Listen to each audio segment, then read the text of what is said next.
साथ ताली बजनी चाहिए। अब नारी के हाथ में ताली बजनी चाहिए क्योंकि अब नारी का सम्मान करेंगे। नारी हो गया कि हम नारी के लिए तालियां जोर से बजाइए। मैं आमंत्रित करता हूँ श्रीमती रेखा जी को, इस नाटक की जो सूत्रधार है, इस नाटक की जो निर्देशिका है, रेखा जी।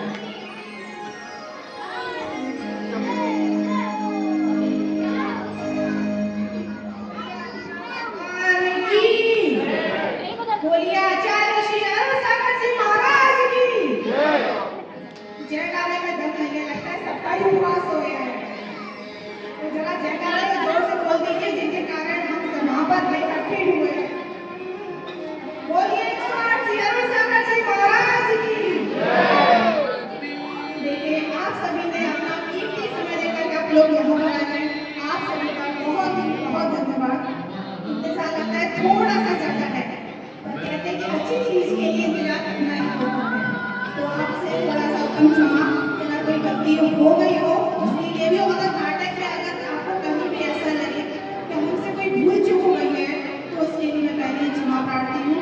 हमने बहुत ही अध्ययन करके ये नाटक तैयार किया है। कहानी तो सभी ने सुनी होगी मैना सुंदरी।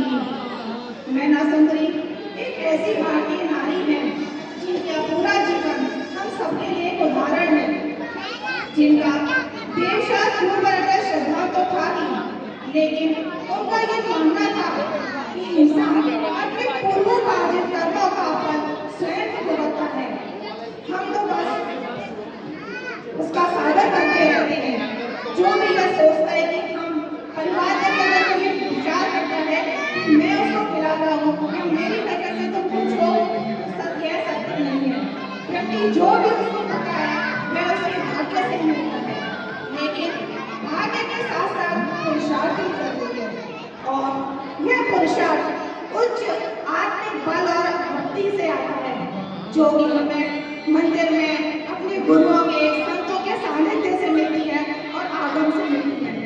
तो अपनी बात तो यहीं पर समाप्त करते हुए नाटक का इंतजार करते हुए आपको खत्म कर रही हूँ।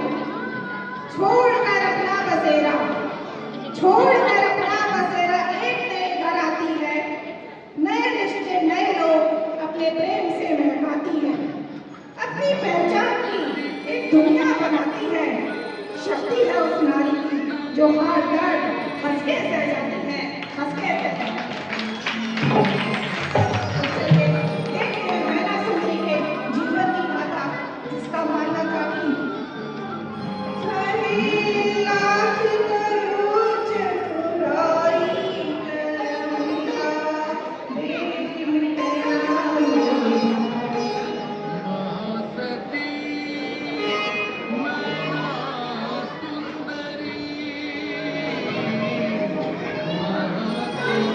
मैना सुंदरी मध्यांचल में शिप्रा नदी के किनारे पर बसे उज्जैनी तट उज्जैनी राज्य के राजा बाहुपाल और रानी विपुलवती की बेटी थी। राजा बाहुपाल बहुत ही पराक्रमी और प्रजा प्रेमी थे और उनकी रानी विपुलवती धार्मिक प्रवृत्ति की महिला थी। उन दोनों में दो पुत्रियां थीं। पहली सुरसुंदरी, जो कि अपने नाम के अनुरूप अत्यधिक सुंदर और गुणवान थी। दूसरी थी मैना सुंदरी, जो कि सच्ची भक्त थी, जिसका देवशास्त्र पर श्रद्धा अटल था। तो चलिए आपको लेकर चलते हैं राजा बाहुपाल के दरबार में।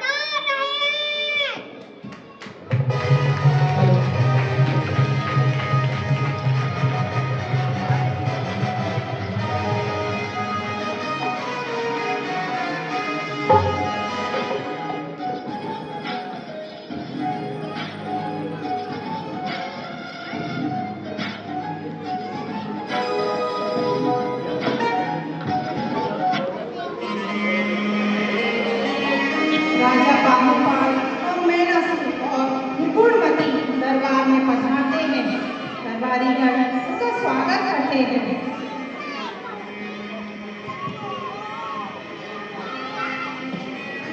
प्रणाम महाराज। प्रणाम मंत्री जी। मंत्री जी, राज्य में कुछ कैसा चल रहा है? सब मंगल है या किसी को कोई तकलीफ है? महाराज, राज्य में हर तरफ मंगल ही मंगल है। समस्त प्रजा स्नेह बंधन में बनकर धर्मानुसार आचरण कर रही है। कहीं से कोई भी अप्रिय का समाचार नहीं है। बहुत सुंदर मंत्री जी।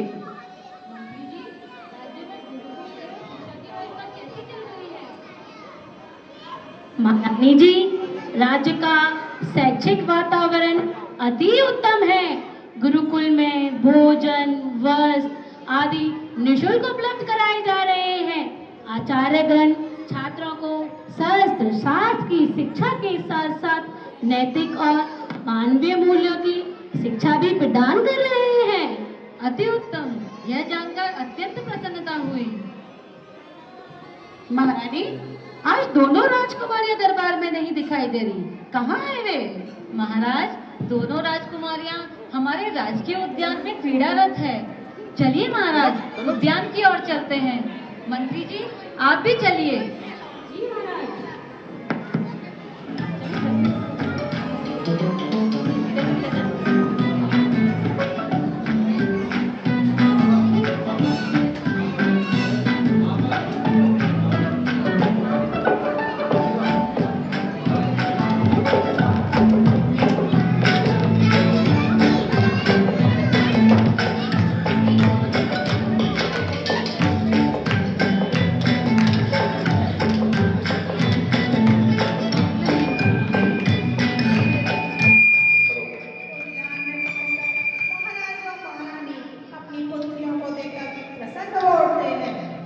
देखा महाराज, हमारी दोनों राजकुमारियां खेलकूद में इतनी मग्न है कि इन्हें हमारे आने की भनक तक नहीं लगी। सही कहा महारानी। महारानी, हमारी पुत्रियां बड़ी हो रही है, हमें इनकी शिक्षा व्यवस्था का प्रबंध करना होगा। जी महाराज, मैं भी इस विषय में आपसे विचार करना चाहती थी कि राजकुमारियों को गुरुकुल भेजा जाए अथवा उनके महल में ही शिक्षा व्यवस्था का प्रबंध किया जाए। मंत्री जी, आपका क्या विचार है? महाराज, आप निश्चिंत रहिए, ये जिम्मेदारियां मेरी कंधों पर है। परंतु सर्वप्रथम मैं यह जानना चाहता हूँ कि राजकुमारियां किस तरह के गुरु से शिक्षा प्राप्त करना चाहती है। क्यों न उन्हें एक बार पूछ लिया जाए। अवश्य मंत्री जी। महारानी जी, जाइए, राजकुमारियों को ले आइए। जी महाराज।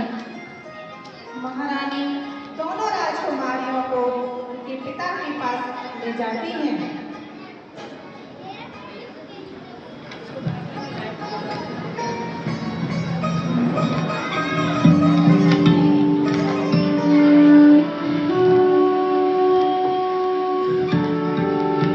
प्रणाम माता जी, प्रणाम पिताजी।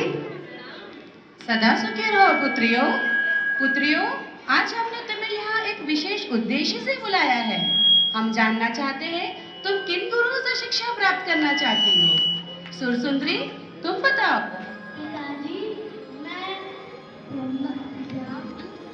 ब्राह्मण गुरु से शिक्षा प्राप्त करना चाहती हूँ। मैना सुंदरी, आप बताइए। पिताजी, मैं आर्य का माता जी से जैन शिक्षा प्राप्त करना चाहती हूँ। अति उत्तम, हम आपके इच्छा के अनुरूप गुरु की व्यवस्था करते हैं। आप दोनों गुरुकुल जाने की तैयारियां कीजिए।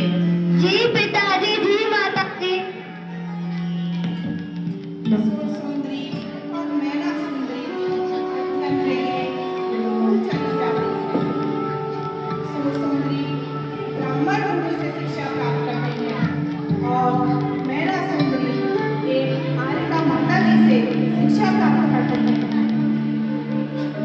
वैसे ही गुरुकुल में उन्हें 10 वर्ष बीत जाते हैं।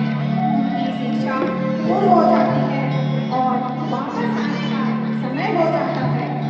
तभी संदेश वहाँ समाचार लेकर आता है। महाराज की जय हो। महाराज, गुरुकुल से समाचार आया है कि राजकुमारी सुरसुंदरी और मैना सुंदरी की शिक्षा दीक्षा पूर्ण हो चुकी है। वे बहुत जल्दी राज्य में वापस लौट रहे हैं। बहुत अच्छे समाचार लाए हो। ये समाचार सुनने के लिए हमारे कर्ण कब से व्याकुल थे। मंत्री जी जाइए, आप राजकुमारियों के आने की तैयारियां कीजिए।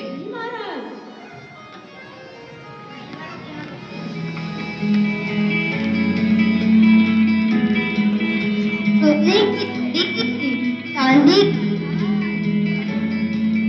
उद्यन माल नेकना सोने की छड़ी, चांदी की थाल, मोतियों की माल, मेरे मांगा, सेना माला का हार आता, प्रसन्न हो जाता है।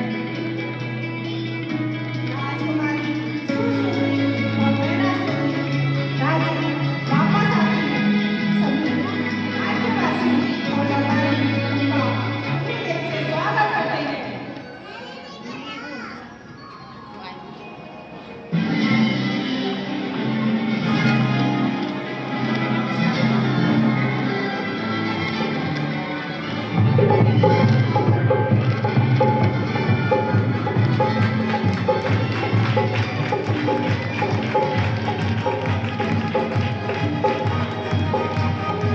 राजकुमारी सुसुंदरी और राजकुमारी नैना सुंदरी दरबार में पधार रही हैं।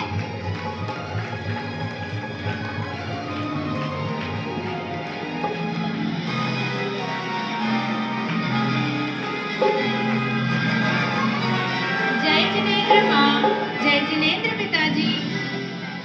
प्रणाम माँ, प्रणाम पिताजी। सदा सुखी रहो पुत्रियों। तुम दोनों को देखने के लिए हमारे कर्ण कब से व्याकुल थे।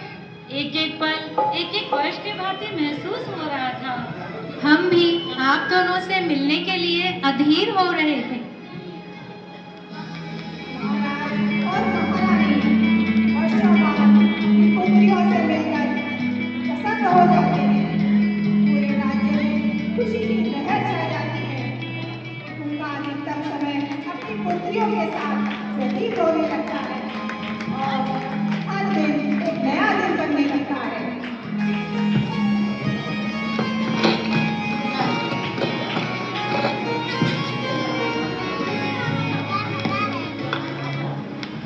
प्राचीन व्यवस्था के अनुसार विद्या अर्जन के पश्चात व्यक्ति गृहस्थ जीवन में प्रवेश करता है। इसी विषय पर विचार करते हुए एक दिन महारानी महाराज से कहती हैं, महाराज, हमारी पुत्रियां बहुत ही गुणवान एवं सुशील हैं। वह जिस घर भी जाएंगी वहाँ समृद्धि ही लाएंगी। आप क्या कहना चाहती हैं महारानी? जरा साफ साफ कहिए। महाराज, हमारी दोनों राजकुमारियां बड़ी हो गई हैं। हमें उनके विवाह के बारे में विचार करना चाहिए। सही कहा महारानी। समय रेत की भांति हाथों से निकलता जाता है।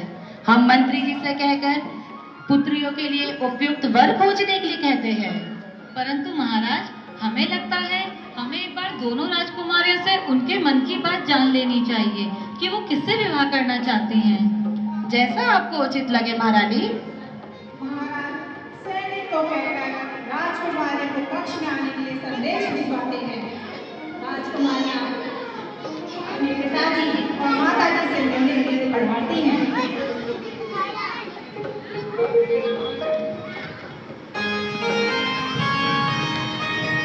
पुत्रियों, आज हमने तुम्हें यहाँ एक विशेष उद्देश्य से बुलाया है। हम और तुम्हारी माँ ने निर्णय लिया है कि आप दोनों की उम्र विवाह योग्य हो गई है और हम आप लोगों के लिए उपयुक्त वर खोज रहे हैं। लेकिन हम जानना चाहते हैं, अगर आपके मन में कोई उपयुक्त वर हो तो आप हमें बता सकते हैं। हाँ पुत्री, यदि तुम दोनों के मन में कोई उपयुक्त वर है तो तुम हमें बता सकती हो। पुत्री सुरसुंदरी, तुम बड़ी हो, तुम बताओ। माँ। हाँ पुत्री, बोलो। माँ, हमें कौशंबी नगर के राजकुमार अरिवाहन अति प्रिय हैं। अगर आपको उचित लगे तो हमारा विवाह उनसे करा दीजिए। महारानी यह सुनकर महाराज की तरफ देखती हैं। अति उत्तम, हमें तुम्हारी पसंद अच्छी लगी। राजा अरिवाहन गुणवान, दयावान और बलवान है। हम कल ही तुम्हारा विवाह का प्रस्ताव कौशल राज्य में भेज देते हैं। पिताजी, आप धन्य हैं। आपने सदैव हमारी सभी मनोकामना पूर्ण करी है। आपसे ही जीवन में हमें हर सुख की प्राप्ति हुई है। ये ठाट बाट मान सम्मान सब आप ही की तो देन है। सुंदरी की बातें सुनकर राजा का गोपाल अत्यंत ही गर्वित हो जाते हैं और महारानी से कहते हैं, देखा महारानी, हमारे सामर्थ्य को ऐसा कोई कार्य नहीं है जो हम नहीं कर सकते। सुर सुंदरी ने तो अपने मन की बात हमें बता दी है। अब मैना सुंदरी, तुम अपने मन की बात बताओ कि तुम किससे विवाह करना चाहती हो। मैना सुंदरी कुछ नहीं कहती तो महाराज परेशान हो जाते हैं और कहते हैं, मैना, क्या हुआ तुम्हें? तुम अपने मन की बात मुझे बता सकती हो, जिससे मैं तुम्हें पूर्ण रूप से सुखी बना सकूं। धृष्टता क्षमा करें पिताजी, आप मुझे सुखी बनाना चाहते हैं, किंतु यह आपकी सामर्थ्य के बाहर है। मेरे सामर्थ्य के बाहर है? असंभव। मैना, तुम्हें ज्ञात होना चाहिए, तुम्हारे पिताजी इस विशाल राज्य के स्वामी हैं। ऐसा कोई कार्य नहीं है जो मैं नहीं कर सकता। धन, वैभव में वह सामर्थ्य कहाँ पिताजी जो किसी को सुखी या दुखी बना सके। प्रत्येक जीव अपने पूर्वोपार्जित कर्मों के परिणाम स्वयं ही भुगतता है। चेतन अचेतन सभी द्रव्यों का परिणमन जिस तरह से होना है वैसा ही होता है। उसे बदलने का सामर्थ्य आप में तो क्या पिताजी, इंद्र, नरेंद्र, यहाँ तक कि स्वयं अनंतानंत जिनेंद्र भगवान में भी नहीं है। मैना, ये तुम्हारी हट है। ये हट नहीं है पिताजी, यही वास्तविकता है। मैं तुम्हें एक और मौका देता हूँ। देखो, मेरी बात मान लो, करो तुम इनकार। देखो, मेरी बात मान लो, करो ना तुम इनकार। ब्याह तुम्हारा मैं कराऊंगा साथ किसी सुकुमार। ब्याह तुम्हारा मैं कराऊंगा साथ किसी सुकुमार। कौन किसे आधार, कौन किसे आधार, जगत में सब अपने आधार। हर को जो आधार मानता उसमें नहीं कुछ ज्ञान। मैना, ये तुम ठीक नहीं कर रही हो। पिताजी, सम्यक दृष्टि जीवों का श्रद्धान अटल होता है। उसे किसी का मोह क्षोभ बदल नहीं सकता। हिमालय हिल सकता है, विंध्याचल करवटें बदल सकता है, चंद्रमा अग्नि निकल सकता है, सूरज बर्फ बनकर पिघल सकता है, परंतु पिताजी मेरा श्रद्धान अटल है, वह बदल नहीं सकता। क्रमबद्ध जो होना होकर रहेगा, टाला न टलता होकर रहेगा। बनकर तू ज्ञाता दृष्टा देख तमाशा, जग का ये क्रम तो चलता रहेगा। अतः पिताजी, आपका जो मन हो वह करें, मुझे अपने भाग्य पर पूरा भरोसा है। किस भाग्य की बात कर रही हो मैना? आज जो कुछ तुम्हारे पास है वह हमारे सामर्थ्य की वजह से है, ना कि कोई तुम्हारे भाग्य की वजह से।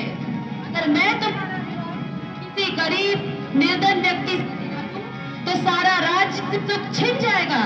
तब भी क्या तुम यही कहो? मत बोलिए पिताजी, आज आपका अहंकार है जो बोल रहा है। किसी के भाग्य को बदलना आपके हाथ में नहीं है। आप राजा हैं तो अपने कर्मों की वजह से, मैं राजकुमारी हूँ तो अपने कर्मों की वजह से। मैना, चली जाओ यहाँ से।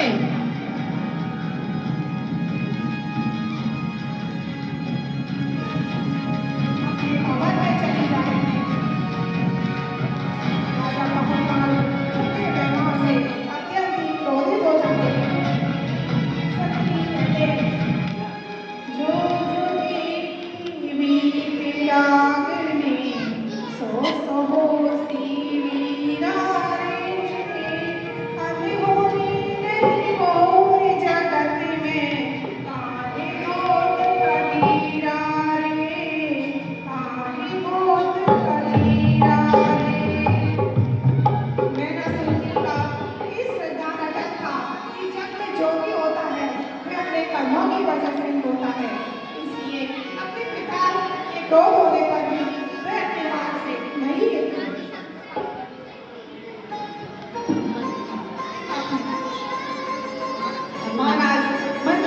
कहते हैं। देखा मंत्री जी, हमारी पुत्री मैना सुंदरी जितने पाप खड़ा किया, आज वही हमारे विरुद्ध खड़ी हो गई।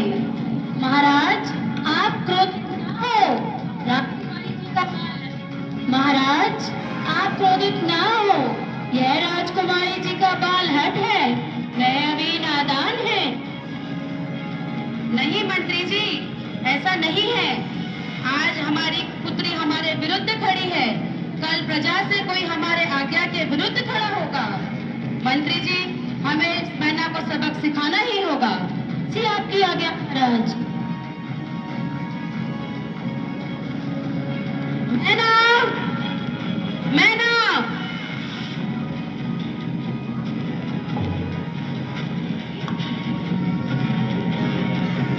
मैना, हम तुम्हारे भाग्य की परीक्षा लेना चाहते हैं।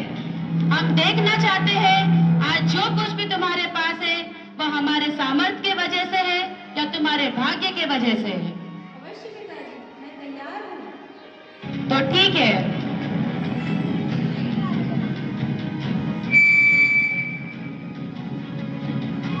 तो ठीक है, हम जिसके साथ तुम्हारी शादी तय करेंगे तुम्हें उसकी क्या करना होगा।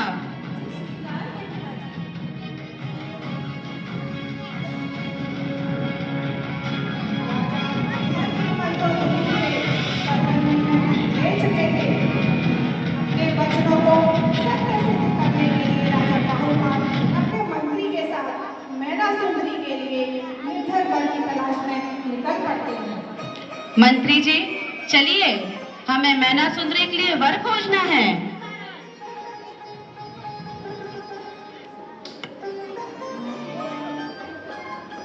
देखा आपने, मैना सुंदरी वह अपने पिता के क्रोध के कारण ही अपने मार्ग से नहीं हटी हुई है। अब आपको लेकर चलते हैं इस कहानी के दूसरे छोर पर, जहाँ मैना सुंदरी के भाग्य की डोर बंधी हुई थी। तो चलिए चलते हैं चंपापुर गढ़ी के राजा हरिदमन और रानी लोकसभा, जिनका पुत्र श्रीपाद बहुत ही दुर्लभ, रूपवान और चिन्हवंत था। राजा हरिदमन मृत्यु के बाद श्रीपाद चंपापुर का राजा बन गया, परंतु उस समय पश्चात ही इसके अशुभ कर्मों के कारण उसके शरीर में कुष्ठ रोग हो जाता है और यह रोग पूरी प्रजा में भी फैलने लगता है। कुष्ठ रोग होने से उसका सारा शरीर मलिन और दुर्गंधयुक्त हो जाता है। जब प्रजा में हाहाकार मचने लगता है तो राजा श्रीपाद अत्यंत दुखी हो जाते हैं और वह महल छोड़कर जाने का निर्णय ले लेते हैं। हे भगवान, ये मेरे साथ क्या हो रहा है? मैं सबके दुख का कारण बनता जा रहा हूँ, परंतु इसमें किसी अन्य का दोष भी तो नहीं है। यह तो मेरे ही अशुभ कर्मों का फल है जो मैं इस असाध्य रोग से पीड़ित हूँ। मुझे इस सिंहासन पर बैठने और इस राजमहल में रहने का कोई अधिकार नहीं है। मुझे यह राजमहल छोड़कर जाना ही होगा। नहीं नहीं महाराज, ऐसा ना कहे। आप इस वक्त देखिए महाराज, मैं अभी राजवैद्य को बुलाकर लाता हूँ। नहीं मंत्री जी, राजवैद्य जी हर संभव प्रयास करके देख चुके हैं, परंतु यह रोग असाध्य मालूम होता है। हमारे 700 सैनिक और मंत्री जी आप भी तो इस रोग से ग्रसित हैं। हम नहीं चाहते कि हमारी प्रजा भी इस रोग से ग्रसित हो, इसलिए हमें यह राजमहल छोड़कर जाना ही होगा। परंतु आप हमारे जंगल में जाने की व्यवस्था करें, हम यह राजमहल छोड़कर जा रहे हैं। परंतु महाराज, आपके बिना तो ये महल सूना सूना हो जाएगा। हमारी आज्ञा का पालन हो। जैसी आपकी महाराज। अपने मंत्री और 700 कुष्ठ रोगियों के साथ महल छोड़कर राज्य के बाहर जंगल में जाने लगते हैं।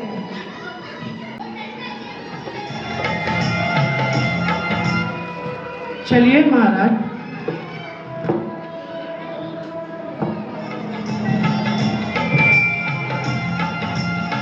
इस जन्म में ना मिले पर हमें मिलता है।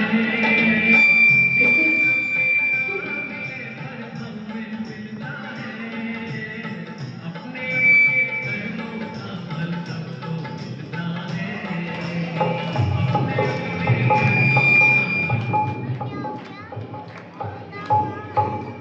इसी जन्म में मंत्री जी अब चला नहीं जा रहा। तनिक रुकिए महाराज, मैं अभी व्यवस्था करता हूँ। महाराज आप यहाँ बैठ विश्राम कीजिए। आइए महाराज, आप यहाँ विश्राम कीजिए।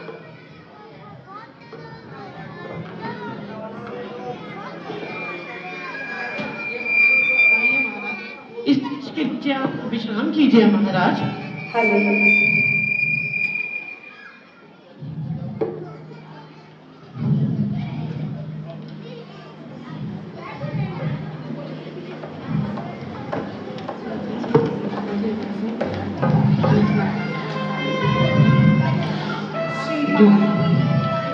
राज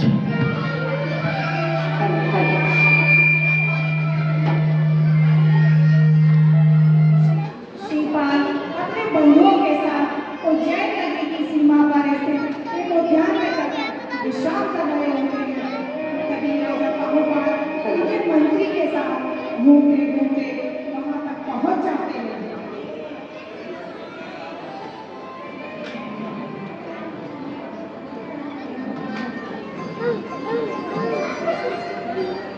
मंत्री जी ये दुर्गंध कहाँ से आ रही है? महाराज मैं अभी पता लगाता हूँ।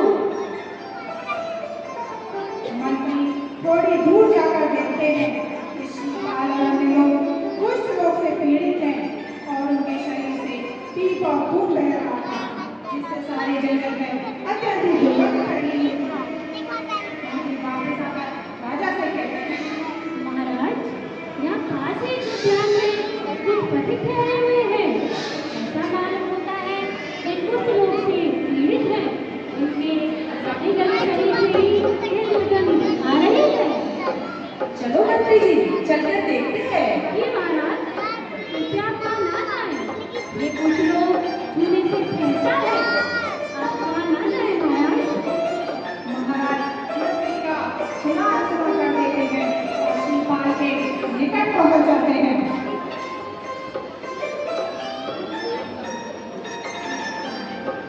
कौन है आप लोग? हमारे राज्य में हमारी अनुमति के बिना आने की आपकी हिम्मत कैसे हुई? क्षमा करें महाराज, ये चंपापुर के राजा श्रीपाल है। दुर्भाग्यवश इनके अशुभ कर्मों से इन्हें कुष्ठ हो गया है, जिसके कारण महाराज ने राज्य छोड़ने का निर्णय लिया और अब हम सभी कुछ लोग वनों में भटक रहे हैं। परंतु जब हमारे महाराज का और हम सबका भाग्य उदय होगा, हम अवश्य ठीक हो जाएंगे महाराज। भाग्य भाग्य भाग्य, यहाँ भी भाग्य वहाँ भी भाग्य। हमें मैना को सबक सिखाना ही होगा। मंत्री जी इनसे जाकर कहिए हमारी बिटिया का विवाह किसी श्रीपाल से होगा। कल सवेरे हमारे महल में बारात लेकर आ जाए, अन्यथा हमारे राज्य में बिना अनुमति के प्रवेश करने पर इन्हें दंडित किया जाएगा।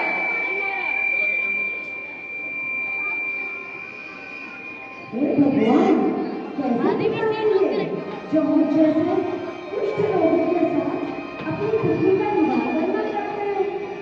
ये कहते हैं दुख नहीं होता। मान्यवर ये राजघाट है। महाराज अपनी पुत्री को सबक सिखाना चाहते हैं, उसके भाग्य की परीक्षा लेना चाहते हैं। यह विवाह वास्तविक विवाह नहीं है। अतः आप सुबह बारात लेकर आ जाना, अन्यथा आपको दंडित किया जाएगा।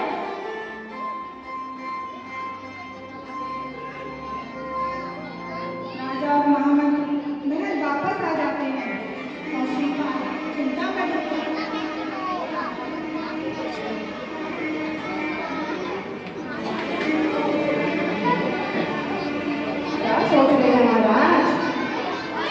सोच रहा हूँ क्या करूँ। करना क्या है महाराज, कृपा कर लीजिए। परंतु इस अवस्था में विवाह कैसे करूँ। अरे महाराज कृपा कर लीजिए। लेकिन क्यों। क्यों क्या महाराज, आपको हमें भोजन की थाली मिल जाएगी, थाली मिल जाएगी।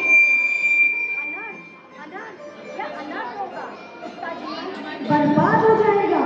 अरे बर्बाद तो जब होगा महाराज, जब ये विवाह होगा। ये तो स्वांग है, स्वांग। राजा जी अपनी पुत्री को सबक सिखाना चाहते हैं। अरे आगे विवाह जल्दी से महाराज कर लीजिए, वरना महाराज हमें दंडित कर देंगे। जरा इन 700 सैनिकों के बारे में सोचिए महाराज। यदि आप सब लोगों को प्राण बचा रहे हैं तो मुझे यह विवाह करना ही होगा। वही तो कह रहा हूँ मैं महाराज, मरने से पहले एक बार विवाह कर लो। चलो मैं पहले शुरू करता हूँ महाराज विवाह। ठीक है, जैसे तुम लोगों की मर्जी। जी महाराज। मंत्री श्रीपाल को विवाह के लिए तैयार करते हैं। महाराज हमने कुछ सुना। चलिए महाराज।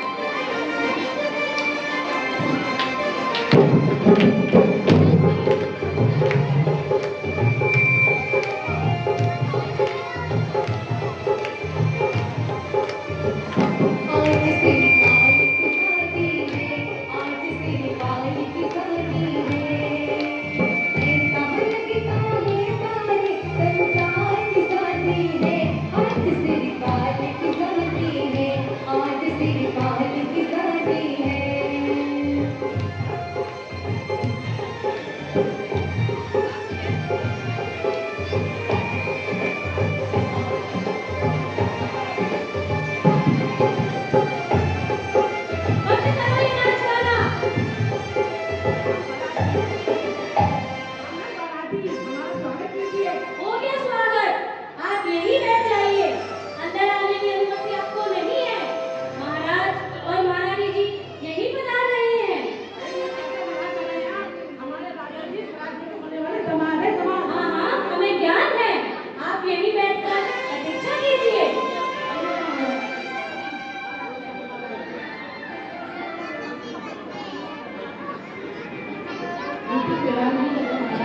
महारानी मंडप में पधारते हैं। महारानी श्रीपाल को देखकर अत्यंत ही दुखी हो जाती हैं। महाराज, ये क्या कर रहे हैं आप? अपनी दूसरी राजकुमारी का विवाह एक कुष्ठरोगी के साथ ऐसा कैसे कर सकते हैं आप? महारानी इसकी जिम्मेदार खुद मैना सुधरी है। अगर वो ये मान ले कि उसके पास जो कुछ है वो हमारी वजह से है तो हम उसे क्षमा कर देंगे। परंतु महाराज, नैना सुंदरी हमारी पुत्री है। हमने बड़े प्यार से पाल पोसकर बड़ा किया है उसे। सत्य कहा महारानी जी। महाराज, यह विवाह न्याय संगत नहीं है।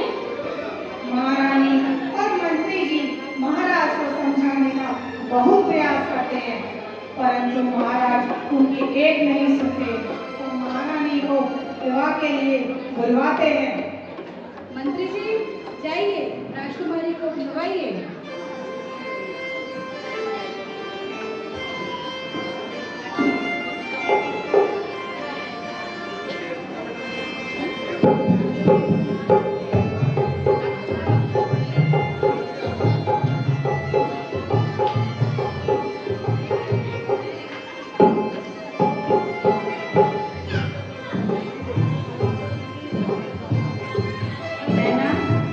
अभी भी तुम्हारे पास समय है। अगर ये तुम मान लो कि तुम्हारी भाग्य की कर्ता धर्ता हम हैं तो हम ये विवाह रोक देंगे। पिताजी, यदि यही मेरे भाग्य में लिखा हुआ है तो यही सही, क्योंकि भाग्य के आगे तो किसी भी नहीं होती। तो फिर ठीक है।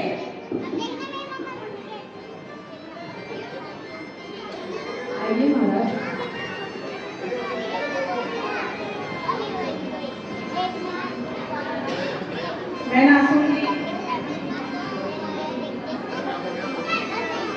मैना सुंदरी और श्रीपाल का विवाह संपन्न किया जाता है।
मैं ना सुंदरी कहे पिता से, भाग्योदय जब आएगा, कोटिपति ज्योतिया आपने कामदेव बन जाएगा। मैं न सुंदरी कहे पिता से, भाग्योदय जब आएगा। बोल पिता एक दिन बेटी से, किसकी भाग्य कथानी हो, सब कुछ मैंने दिया है तुमको, तुम क्या ये गुणगानी हो। मैं ना बोली मीठे में ना सच्ची बात बताती हो, अपने सत्कर्मों के बदले हर दुख सुख बन जाएगा।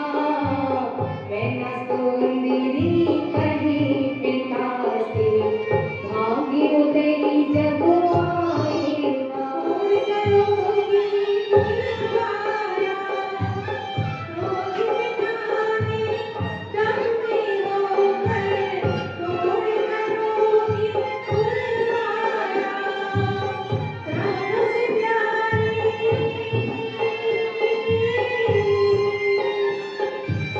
प्राणों से प्यारी मेरा बाबिल, यारों से रचवाया, सागर रोया,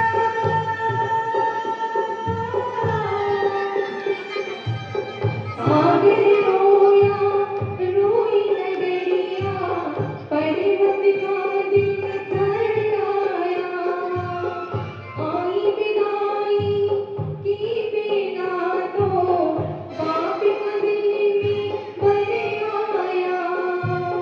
मीर कहानी जो भी सुनेगा, नफरत ही कर पाएगा। मैं न सुंदरी कहे पिता से, भाग्योदय जब आएगा। मैं न सुंदरी कहे पिता से, भाग्योदय जब आएगा। शिवपाल और मैना सुंदरी माता पिता से आशीर्वाद लेते हैं। दूर हटो, मैंने तुम्हें ये तक सबक सिखाने के लिए किया था। नैना श्रीपाल के साथ चलने लगती है। रुक क्यों गए? चलिए स्वामी।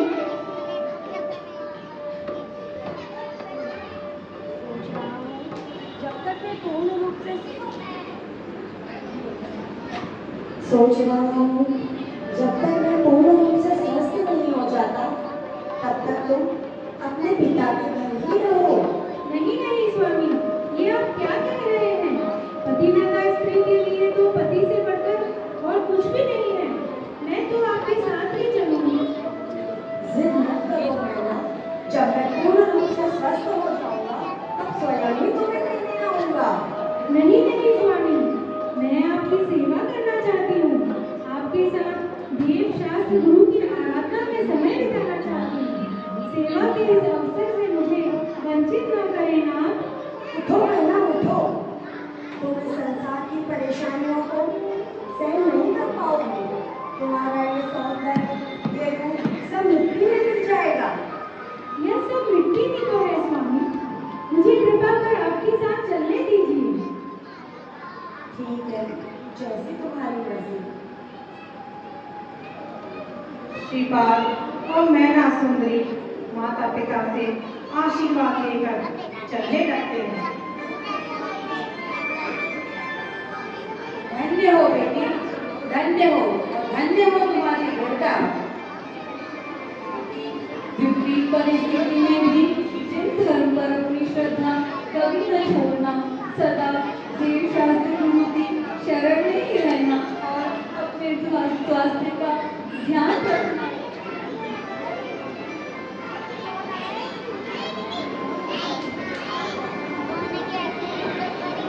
शरीर की मलिनता को देखकर जो लोग धर्मात्मा जीव के प्रति ग्लानि रखते हैं उन्हें आत्मा की दृष्टि नहीं होती, परंतु मैना सुंदरी तो सम्यक दृष्टि, उसका देवशास्त्र अटल था।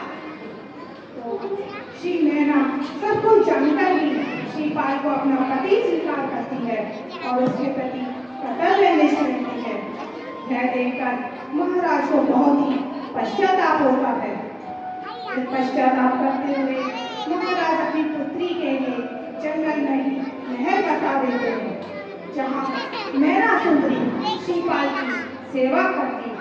वैसे जिन आगम की शास्त्रों का वाचन करती और प्रतिदिन के दर्शन के लिए जाती। श्रीपाल और नैना सुंदरी अनेक तीर्थ क्षेत्रों के दर्शन के लिए जाते हैं। तीर्थ करने चली सखी सिरपत का पुष्ट मिटाने को, अशुभ कर्म का उदय आया करने दोष मिटाने को।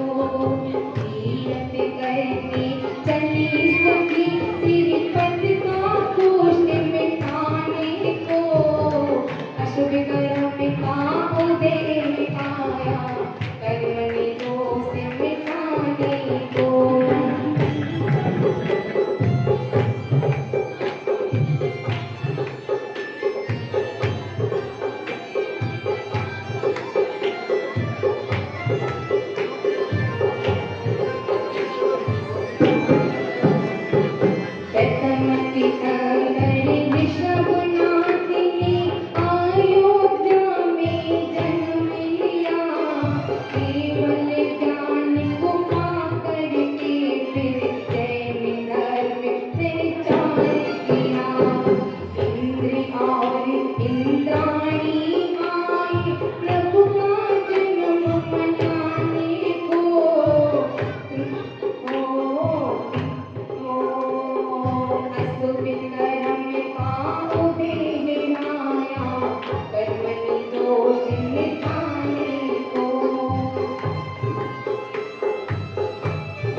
मुनि महाराज को अपनी व्यथा बताते हैं।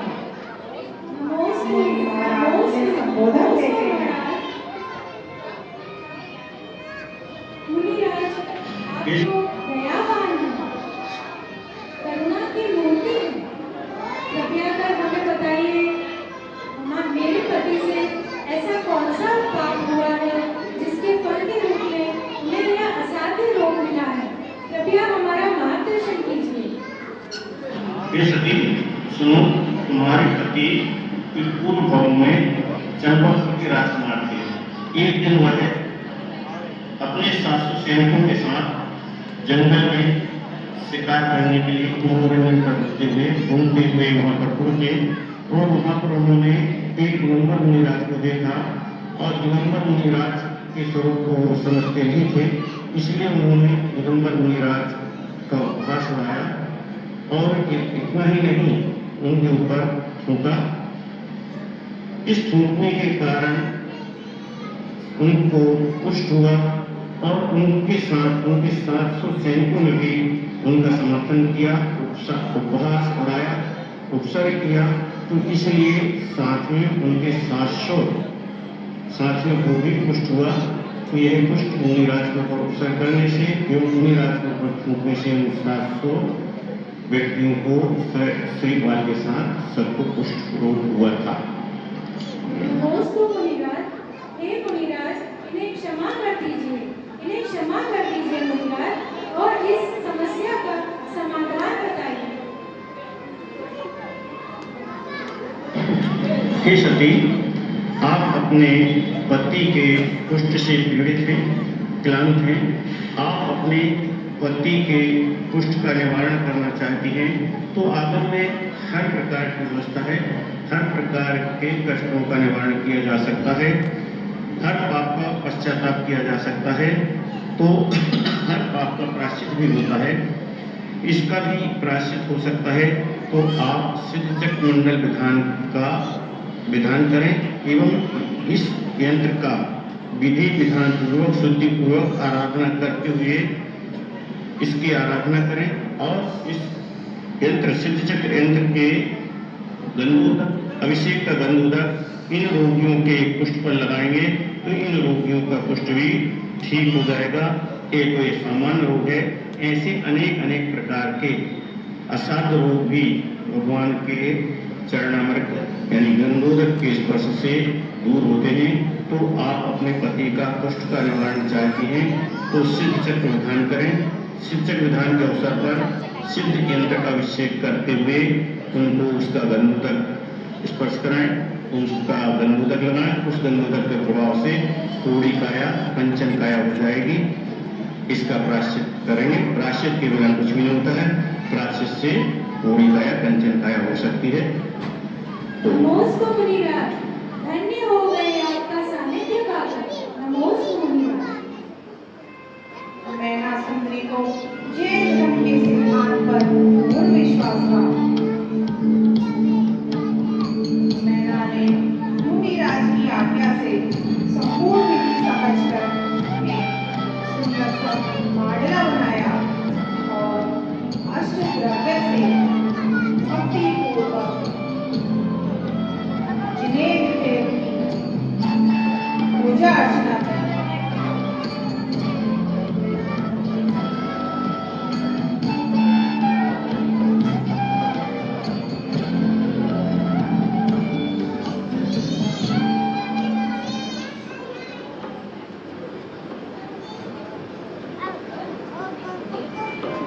चले चले वशुवन्ना रति अमन्ना जजति अमन्ना वणिमन्ना ओ सुचले विमलिनीना कंठ सुहासित पुष्प चरूले मन हर्षान दीपि धूपि फल अर्घ सुलेकर नाचत नालित गंगे भजन श्री आदिनाथ के चरण कमल पर तन मन जाओ मन वचनान ओ करुणा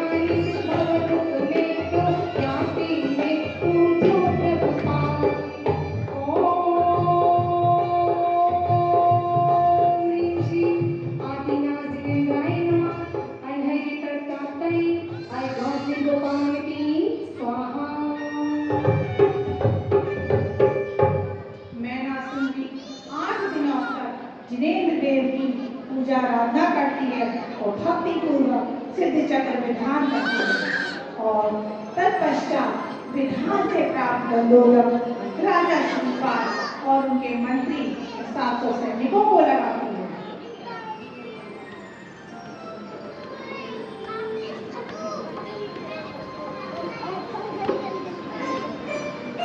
निर्मलं निर्मलीकरणं पवित्रं पापुनाशकं जिन्दोदितं वन्दे अष्टकर्मो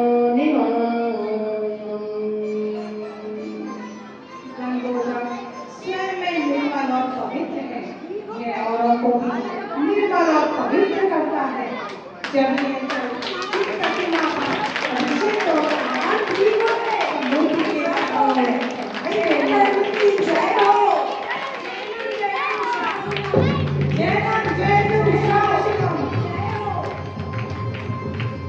सिद्ध चक्र महामंडल विधान की जय हो।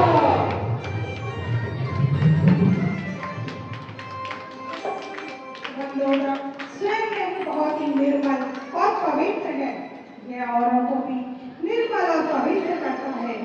जब यह जल जिन प्रतिमा पर अभिषेक होता है तब मूर्ति के चारों ओर प्रवाहित होने वाला सूर्य मंत्र का तेज ऊर्जा से यह जल भी संस्कारित होकर असाध्य रोगों को दूर करने में समर्थ हो जाता है। इसी गंधोदक से शिवपाल और उसके 700 सैनिकों का कुष्ठ दूर हो जाता है। उधर महाराजा पाहुपाल और महारानी नैना सुंदरी के विवाह के बाद अत्यंत ही उदास रहने लगते हैं और महारानी उन्हें प्रतिदिन देव दर्शन के लिए मंदिर लेके जाती है। उस दिन भी वह नैना सुंदरी उन्हें मंदिर में मिल जाती है।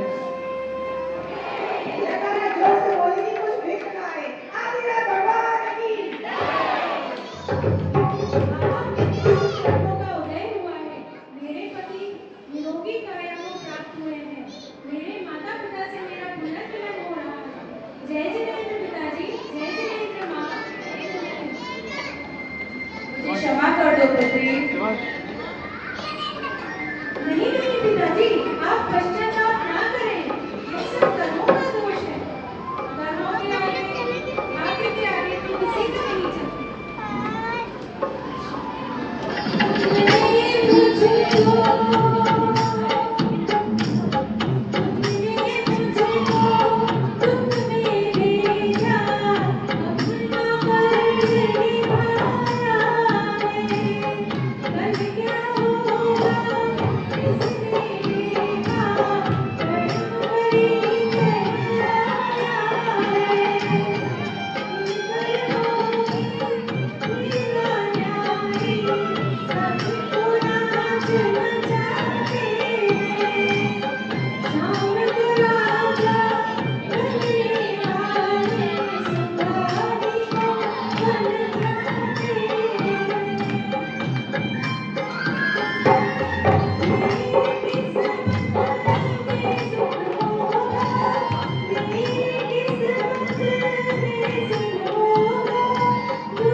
नैना सुंदरी अपने माता पिता को सिद्धि चक्र दिखाने की महिमा बताती है और वीराज के चरणों में भी सर झुकाते हैं।